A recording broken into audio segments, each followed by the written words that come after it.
always been very passionate about literature, literacy, about the power of words, and the effect that they can have on your life. And so when I was teaching, this was in 2011, my husband decided to run for city council here in Chicago. And my husband's name is Chase Smith. The rest of the world knows him by his rap name, which is Rhymefest. And one of the ideas that we had when he ran for office was to purchase a gravestone and to convert that into an art space for young people. And this was in the 20th Ward, which is Washington Park, a little piece of Hyde Park, back of the yards, in Inglewood. And so we lost that election in a runoff by about 200 votes. And, you know, we kind of started thinking, what were we most passionate about? Like, we don't have to necessarily be in office to move forward with some of the ideas. And the Art Center was the one that we were just both equally passionate about. And so we started making phone calls to people in our network. One of those folks was Kanye West, who my husband grew up with. And we decided to go ahead and launch Donda's House. It started as an idea, and then it took us 2 years to really build the infrastructure. And so we had to determine who our target population was going to be, what type of art would we focus on. We had to put a board together, all of the stuff that it takes to start a nonprofit. And then in August of 2013, we launched our first program. August 1st, you know, we started recruiting and all of that good stuff. And so, yeah, we have been in business now for a little over 4 years, and we've served a little over 500 youth, ages 14 to 24, directly in the city. Absolutely. So Donda's House is named after Dr. Donda West, who is the mother of Kanye West.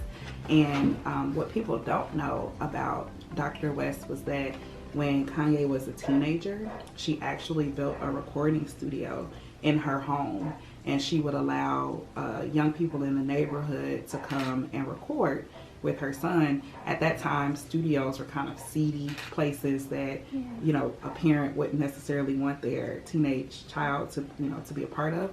And so these guys and a few young women would come and record.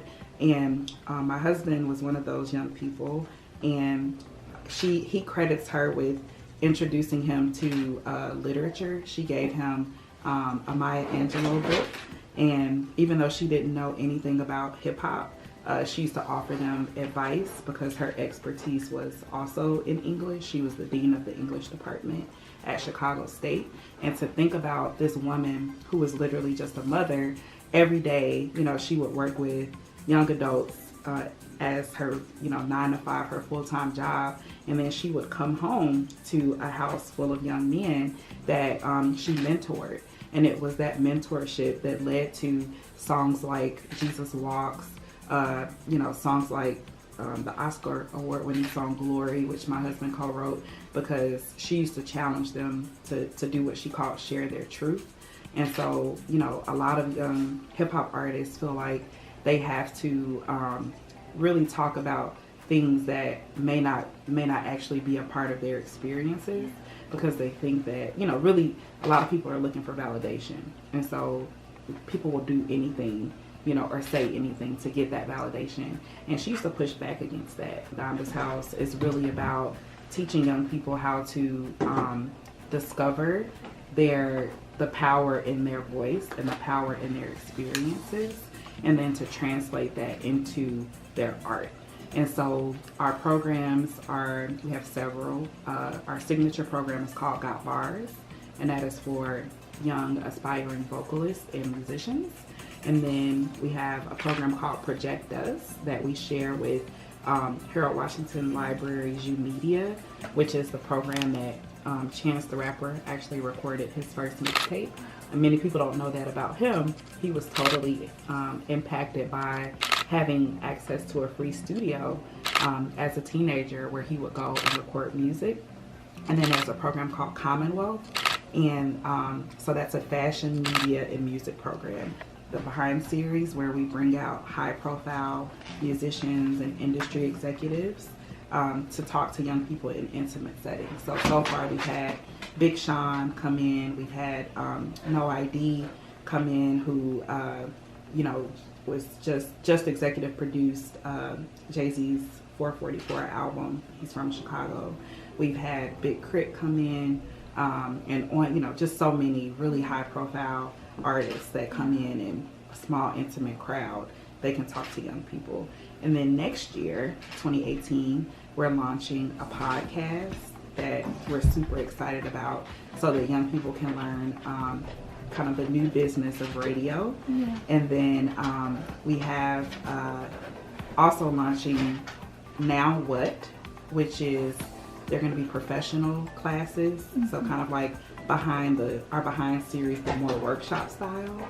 And then we're also going to be launching Chicago hip hop tours as well in the spring of 2018. And so yeah, we have any young person who's interested in the arts.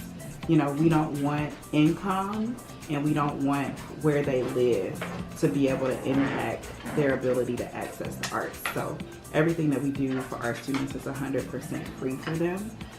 And our programs are very robust. And the students, when they finish, they're a part of a peer network, which is really one of my most favorite components of Donda's House, is that we're really building a community of artists who are connected and who support each other, and ultimately who we hope will stay in Chicago. So I actually grew up in Kansas City, Missouri, and I went to high school in Minneapolis, Minnesota, and moved to Chicago to go to college. I was a first generation college student and had the opportunity to attend DePaul University. So I moved here about 16 years ago now to go to school. And growing up for me was incredibly difficult. I am the daughter of a person who was addicted to crack cocaine. My mother was also incarcerated starting at the age of 4, and pretty much through all of my formative years she was in prison. Shortly after my mom got in prison, I was a survivor of sexual assault. And at that time, the thing that was really my saving grace were actually two things: journaling and writing poetry. And so in order to deal with the trauma of, also grew up in a single parent household, pretty much all of the statistics that young people in Chicago on the South Side, African American, Hispanic, that they deal with, I dealt with. And I think that from a very young age, I told myself that when I had the opportunity, I would offer young people those things that were offered to me that really made a difference in my life. I would say, if you want to be involved with Donda's House, we're always looking for volunteers.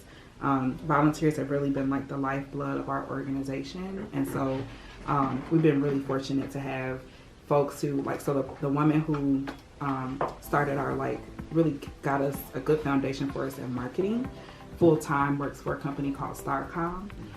And she manages the Lego client. At one point she had the Final Four as her client, and so if we were to compensate, her name is Brittany, if we were to compensate Brittany for all of the work that she's done for us, we'd be bankrupt, because she's so gifted, and she calls Donda's House her 5 to 9, and she calls it her by blessing job. And so we're looking for folks like that who have a skill set that they want to offer to Donda's House to support the mission. And you can go on our website.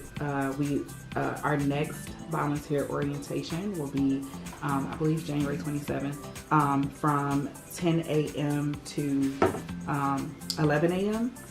in our at Diet High School. And so if you're interested, you can just email us at hello@dondashousinc.org if you want to get involved. And then, of course, we always welcome donations. We're actually, on Giving Tuesday, going to be launching our end of year campaign. And our goal, we're trying to raise $100,000 because we're going to be building a resource library in our new office, so that any young person who wants to come and like use the computers, use Photoshop, you know, which is super expensive if you want to purchase it on your own, let alone if you don't have a computer or a laptop. We want to purchase books, you know. It also helps to, donations also help to give transportation stipends so our students can get to and from our program safely.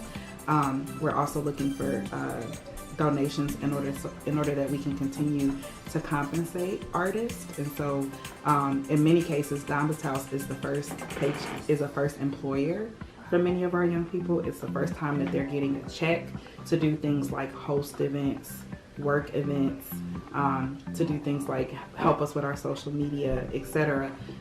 We believe in exhibiting our philosophy, and if our philosophy is that young people should get paid for their talent and for their art, we try to exemplify that by paying young people for their art and for their time and for those things. And so donations help to support that as well.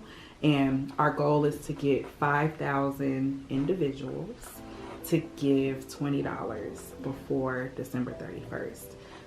And we have we have a calendar set through June, which is the end of the school year of 2018.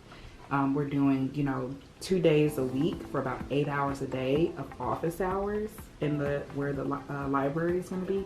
And then we're also doing 5 programs a month outside of school hours for workshops, events, etc. So any donation, we welcome, and you can access that on our website, which is dondashouseinc.org.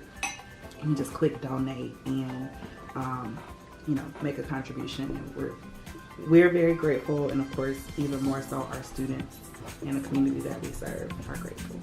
Yeah, super active on social media. On all platforms we're at Donda's House, and we're on Twitter, Instagram, and Facebook. Would actually love people to tune in starting on November 30th. Our end of the year campaign is called Rewrite the Narrative, and we also use our social media to advocate and to bring awareness to issues. And so what we're really dealing with is stereotypes about artists and about the South Side of Chicago. And so we have a beautiful, we did a beautiful photo shoot shot by alums of Donda's House. The campaign will feature 4 of our artists who have done amazing work this year, and you'll learn more about them. There'll be videos, and there'll be a very powerful visual campaign that will last November 30th through December 31st. So please tune into that to just, really think about, and our young people who are involved in the campaign, they also shared some of the things that they've been told about themselves that were negative, and they're kind of pushing back against things like starving artists, folks laughing in their faces when they talk about what they want to do with their lives, that kind of thing. So it'll be very inspirational and very powerful. We are on YouTube, and we just launched a Cypher series last month, and so every Friday we feature a different hip-hop artist from Chicago, and this is all ages, so you don't have to be 14 to 24, you can be any age.